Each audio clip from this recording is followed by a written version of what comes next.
The electric field intensity at a point near and the outside the surface of a charge conductor of any shape is even. The electric field intensity due to the uniformly charged infinite thin plane sheet is E2. The relation between E1 and D2 is. Okay, आपको मैं पहले तो एक result बताता हूँ. देखो, अगर कोई भी कंडक्टिंग बॉडी हो किसी भी शेप की, जैसे मान लो स्फीयर ही है, ठीक है, स्फीयर ही है, और चाहे स्फीयर ना हो, ये वाली शेप हो, इसके ऊपर चार्ज फैला हुआ है, इसके सरफेस पे इलेक्ट्रिक फील्ड की जो वैल्यू होती है ना, वो होती है सिग्मा बाय एप्सिलॉन नॉट. कितनी होती है? सिग्मा बाय एप्सिलॉन नॉट होती है. सिग्मा होता है सरफेस चार्ज डेंसिटी. सिग्मा क्या होता है? एक इनफाइनाइट शीट की वजह से कितनी होती है? एक इनफाइनाइट शीट की वजह से होती है सिग्मा बाय. लेकिन कोई भी कंडक्टर हो, चाहे वो स्फेरिकल शेप का है, चाहे वो आर्बिट्रेरी शेप का है, इसकी वजह से जो इलेक्ट्रिक फील्ड होगा वो कितना होगा यहाँ पे? Sigma by epsilon not. यहाँ पे भी कितना होगा? ये सिग्मा बाय एप्सिलॉन नॉट होगा. और इनफाइनाइट शीट की वजह से कितना होता है? देखो, ये तो समझ आता है, चलो सिग्मा बाय 2 एप्सिलॉन नॉट मैंने रिजल्ट बताया था. इसका प्रूव करवाएंगे बाय गॉस लॉ. पता होना चाहिए आपको कैसे होगा ये, इसका डेरिवेशन बोर्ड्स में भी आता है. ठीक है, वो जो 200 क्वेश्चन करवाएंगे ना बोर्ड्स के लिए, उनमें से एक क्वेश्चन है ये. ठीक है ना, कि एक इनफाइनाइट शीट की वजह से इलेक्ट्रिक फील्ड का जो फॉर्मूला होता है सिग्मा बाय 2 एप्सिलॉन नॉट, उसको प्रूव करो. अब सुनो, अब इसके सरफेस पे कहाँ से आया सिग्मा बाय एप्सिलॉन नॉट? ठीक है, इसके सरफेस पे कहाँ से आया मैं वो बता रहा हूँ. इस केस में प्रूव किया जा सकता है, इस केस में प्रूव नहीं किया जा सकता, लेकिन होता है.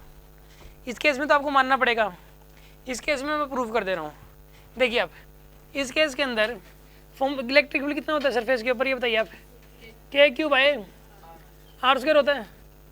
अब एक काम करो, आप इस K की वैल्यू पुट कर दो 1/4 पाई एप्सिलॉन नॉट. पुट कर दोगे? क्या कर दोगे आप इसको? 1/4 पाई एप्सिलॉन नॉट. चार्ज लिख सकते हो, इसकी सरफेस चार्ज डेंसिटी मान लो सिग्मा है. सरफेस चार्ज डेंसिटी है इसकी सिग्मा. इसका सरफेस एरिया कितना है यहाँ पे? 4 पाई R². इसका सरफेस एरिया कितना है यहाँ पे?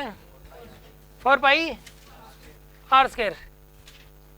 तो सिग्मा इंटू 4 पाई R² ये आएगा आपके पास चार्ज की वैल्यू. ठीक है ना,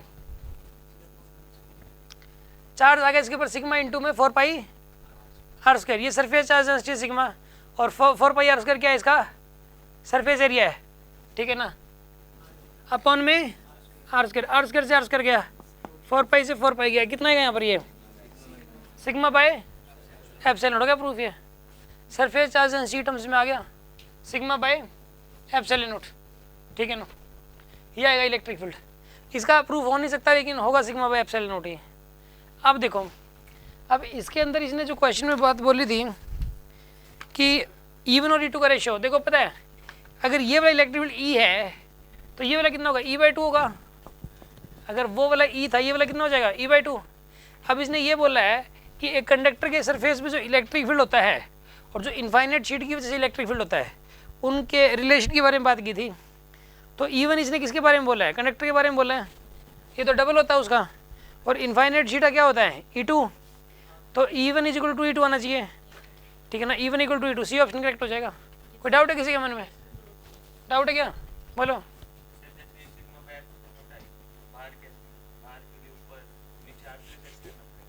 कहाँ पे? यहाँ निकालनी हो तो फॉर्मूला वही लगाओ ना, K³ बाय स्मॉल R². फिर ये नहीं लगेगा सिग्मा सिग्मा नहीं लगेगा. फिर कंडक्टिंग है तो क्या हो गया? ये यहाँ पे पता है, कंडक्टर के सरफेस के लिए फॉर्मूला बस है sigma by epsilon not, only for surface, not for outside. जो इलेक्ट्रिक फील्ड का फॉर्मूला है सिग्मा बाय एप्सिलॉन नॉट, ये adjust only on the surface के लिए है, आउटसाइड के लिए नहीं है ये वाला फॉर्मूला. यहाँ की बात कर रहे हो कि यहाँ की बात कर रहे हो? यहाँ की बात कर रहे हो. ये वाली चाहे कंडक्टिंग ले, चाहे नॉन कंडक्टिंग ले लो, क्यों सेम आएगा? क्यों?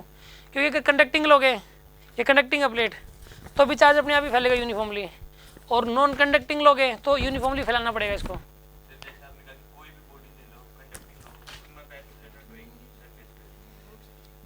कोई भी बॉडी में प्लेट नहीं होनी चाहिए, बस कोई कंडक्ट सॉलिड बॉडी होनी चाहिए. 3D हो, मतलब 2D नहीं होनी चाहिए. 3D बॉडी हो, चाहे स्फीयर हो और चाहे जनरल बॉडी हो, उसके सरफेस पे जो होता है ना वो सिग्मा बाय एप्सिलॉन नॉट ही होता है. ठीक है ना, और प्लेट के केस में सिग्मा बाय 2 एप्सिलॉन नॉट होता है.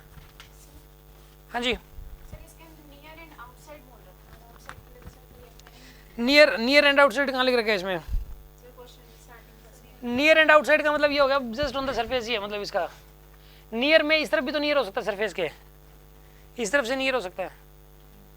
ये नियर एंड इनसाइड हो गया ये पॉइंट, ये नियर एंड आउटसाइड हो गया, ठीक है। नियर एंड आउटसाइड मतलब इसका समझ just on the surface, just outside, ठीक है।